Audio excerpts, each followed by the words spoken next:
नमस्कार, आप देख रहे हैं आज तक। आपके साथ हूं मैं नेहा बाथम। सफलता के शुभ चिन्ह, जी हां, हम बात कर रहे हैं उन शुभ प्रतीकों की जिनका प्रयोग किसी भी मांगलिक कार्य को प्रारंभ करने से पहले किया जाता है। हिंदू धर्म की बात करें तो स्वास्तिक, कलश, ओम, शुभ लाभ जैसे कई शुभ चिन्ह प्रचलित हैं जो किसी भी पूजा और मांगलिक कार्य के दौरान बनाए जाते हैं। लेकिन क्या आप जानते हैं कि इन चिन्हों में इतनी शक्तियां समाहित होती हैं जो आप कार्य में आ रही बाधाओं को दूर करने के लिए इस्तेमाल करते हैं, साथ ही भक्तों को दिलाते हैं आराध्य का आशीर्वाद। तो शुभ चिन्हों का इस्तेमाल कर कैसे पाएं समस्याओं से निजात, ये बताने के लिए हमारे साथ राजकुमार शास्त्री जी मौजूद हैं। शास्त्री जी, बहुत बहुत स्वागत है आपका। तो शास्त्री से जानेंगे वो तमाम उपाय, लेकिन पहले जानते हैं आम दिनचर्या में इन शुभ चिन्हों का महत्व क्या है।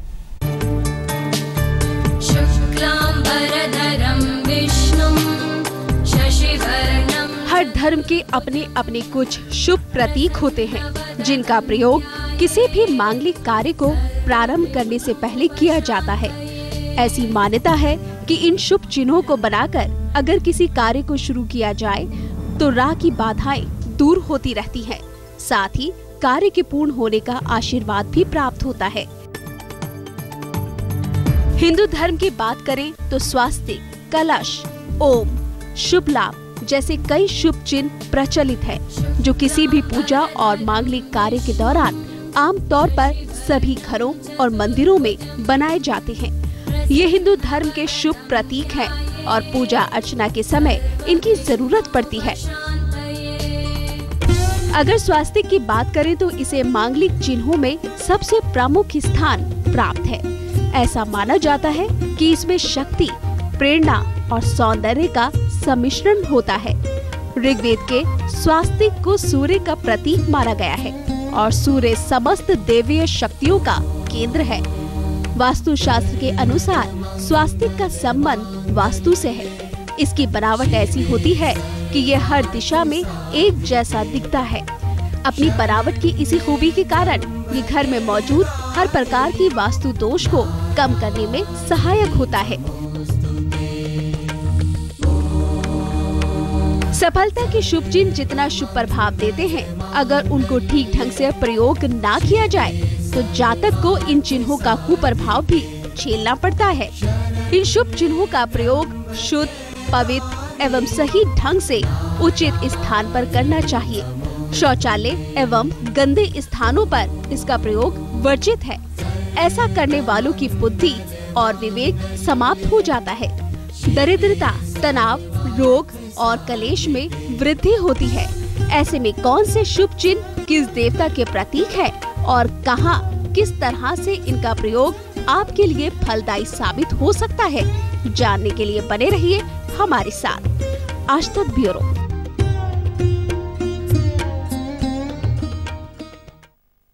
तो सभी शुभ चिन्हों में स्वास्तिक का नाम सबसे पहले आता है। क्या है इस चिन्ह की महत्वता, शास्त्री जी बताएंगे। शास्त्री जी, स्वास्तिक का इस्तेमाल हर शुभ कार्य में किया जाता है, ऐसा क्यों? जी देखिए, हम स्वास्तिक की बात करते हैं। स्वास्तिक में भगवान गणपति और देवर्षि नारद की शक्तियां निहित होती हैं। पीले रंग का स्वस्तिक बेहद शुभ माना जाता है और स्वस्तिक में ओम गंग गणपतये नमः जो गणपति का एकाक्षरी मंत्र है, इसके साथ ही श्री गणपति अथर्वशीष, गणेश अथर्वशीष का पाठ करना बहुत ही शुभ होता है। घर के मुख्य द्वार के दोनों तरफ अष्ट धातु और घर के मुख्य द्वार के बिल्कुल ऊपर मध्य में तांबे का स्वस्तिक लगाना वास्तु दोषों को दूर कर देता है। कार्य स्थल पर उत्तर दिशा की दीवार पर हल्दी से स्वस्तिक बनाएं और भैंस के घी में लाल कमल, गुरुच की लकड़ी, दूर्वा और कपूर मिला करके हवन करने से इसकी शक्तियाँ और बढ़ जाती हैं। किसी धार्मिक स्थल पर दूध, दही, सफ़ेद पुष्प, घी, कपूर का दान करने से स्वास्तिक का पूर्ण फल प्राप्त होता है। राह में आने वाली समस्त बाधाओं को स्वस्तिक के केवल दर्शन मात्र से ही दूर हो जाती हैं। चलिए, ये तो बात हुई स्वास्तिक की, लेकिन ओम का जो चिन्ह का इस्तेमाल है, और ओम कई सारे मंत्रों में भी इस्तेमाल किया जाता है, इस चिन्ह की क्या महत्वता है, ये हमारे दर्शकों को बताइए।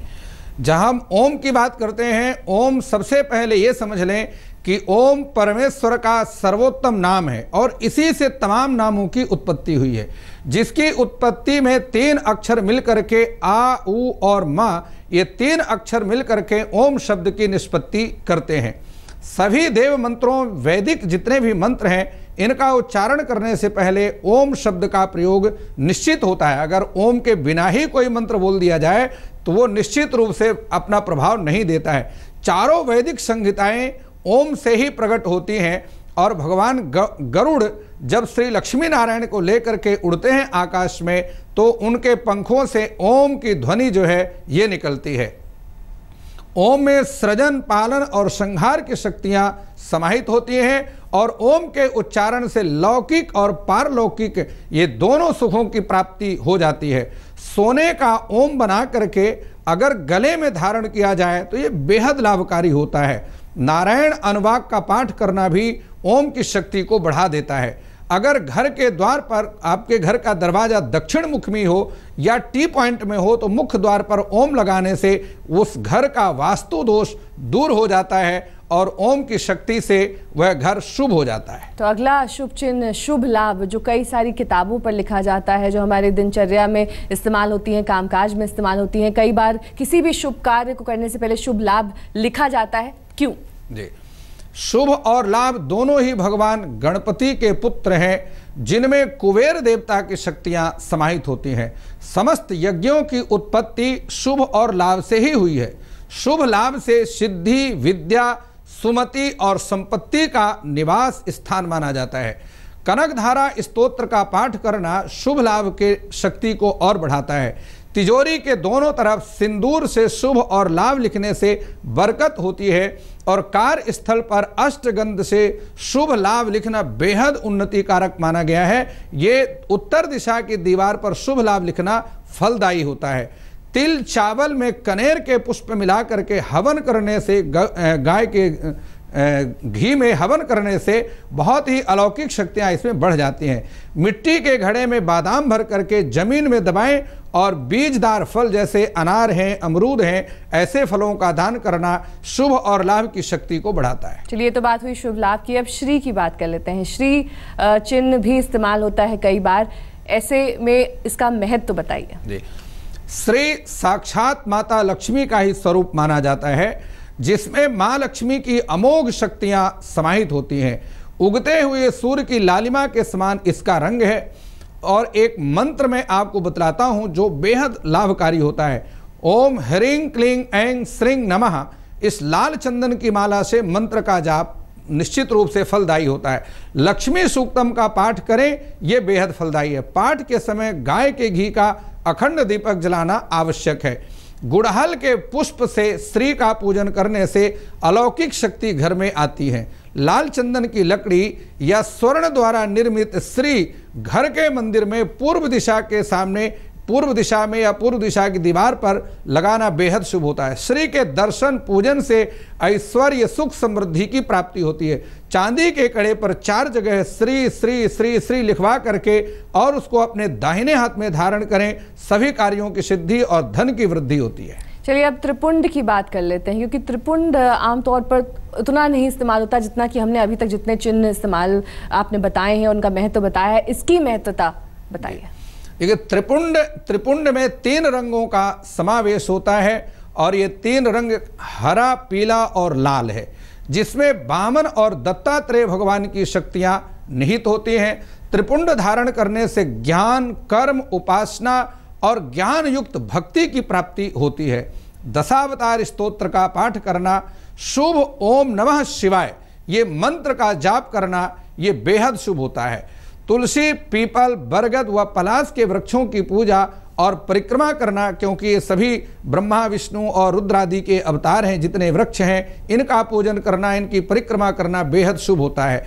गाय के दूध में मालती, जूही और कमल के पुष्प मिला करके अगर हवन किया जाए तो उससे त्रिपुंड की शक्ति और बढ़ती है, ज्ञान और संपत्ति का प्रवेश घर में होता है। बात कर रहे हैं आज कुछ खास चिन्हों की, जिनका इस्तेमाल किसी भी शुभ कार्य, किसी भी ऐसे कार्य में इस्तेमाल किया जाता है जब हमें लाभ प्राप्ति करनी होती है या फिर पूर्ण लाभ लेना होता है किसी भी पूजा का। कलश की बात करेंगे, क्योंकि इसका इस्तेमाल हर पूजा में किया जाता है। शास्त्री जी बताइए, कलश क्यों इस्तेमाल किया जाता है, चिन्ह के तौर पर भी और वैसे भी किसी भी पूजा में? जी, कलश में अमृत और वरुण देवता की शक्तियां होती हैं उनका इसमें वास होता है। समुद्र मंथन के समय कलश धनवंतरी लेकर के और वहां से निकले, संपूर्ण औषधियां उसमें से निकली। घर के मुख्य द्वार पर पंच पल्लव और श्रीफल युक्त कलश की स्थापना करना बेहद शुभ होता है। कार्य में सफलता के योग होते हैं। यात्रा आरंभ करने से पहले यह प्रक्रिया जरूर करना चाहिए। और एक मंत्र देता हूं जो वरुण देवता का मंत्र है, ओम वम वरुणाय नमः। इस मंत्र का जाप करते रहें। वरुण सूक्त का पाठ जो ऋग्वेद में जिसका वर्णन है, कलश का रंग सुनहरा, श्याम और सफेद, ये शुभ माने जाते हैं। किसी कार्य पर जाने से पहले 41 दाने उड़द के दाने सिर से 7 बार घुमा करके और बाहर फेंक दें। इससे आपकी यात्रा मंगलमय होगी। घी में बेलपत्र, दूर व शहद मिला करके हवन करने से वरुण और अमृत की कलश की शक्तियां बढ़ती हैं और वह आपके कार्य को, जो भी आप कार्य के लिए जा रहे हैं, उसमें सफलता की प्रदान करते हैं। चलिए अब बात करेंगे कमल की, क्योंकि कमल का इस्तेमाल दीपावली पूजा में तो किया जाता है, लेकिन जब भी लक्ष्मी जी की बात होती है कमल का इस्तेमाल करते हैं, क्यों? कमल की जहां हम बात करते हैं, कमल भगवान शंकर को बहुत प्रिय है, भगवान श्री हरि नारायण को बहुत प्रिय है और साथ ही लक्ष्मी माता को तो प्रिय कमल है ही। घर के अतिथि कक्ष में खिले हुए कमल का चित्र लगाना बेहद शुभ माना जाता है। और देखिए, हमारे धर्मशास्त्रों में एक बात है कि घर में बहुत सारे चित्र आदि नहीं लगाने चाहिए। या तो आपको चित्र लगाने का शौक है तो अपने अतिथि कक्ष में खिले हुए कमल का चित्र या फिर अपने पूरे परिवार का हंसता हुआ चित्र लगाना चाहिए। इसके साथ ही एक मंत्र मैं आपको दे रहा हूं, ओम श्रीं ह्रीं क्लीं ऐं कमलवासिन्यै स्वाहा। ये लक्ष्मी का बेहद शुभ मंत्र है। एक बार पुनः इस मंत्र को समझें, ओम श्रीं ह्रीं क्लीं ऐं कमलवासिन्यै स्वाहा। इस मंत्र का जाप करना बेहद लाभकारी होता है। भगवान कुबेर ने इसी मंत्र का जाप करके माता लक्ष्मी की आराधना की और ऐश्वर्य को प्राप्त किया, इसलिए आप भी इस मंत्र का जप करें। घर में शंख की ध्वनि करना बेहद शुभ होता है और घर के मंदिर में शंख और भगवान शालिग्राम की स्थापना जरूर करें। तुलसी का पौधा अवश्य लगाएं।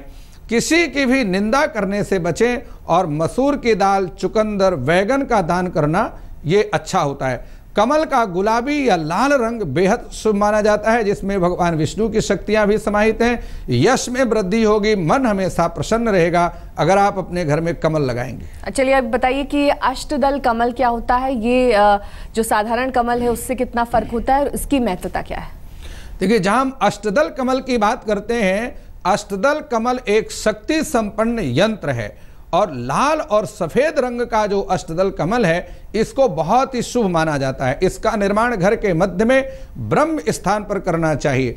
अष्टदल कमल में कपिल देव की शक्तियां समाहित हैं, जो देवताओं की माता देवहूति के पुत्र हैं।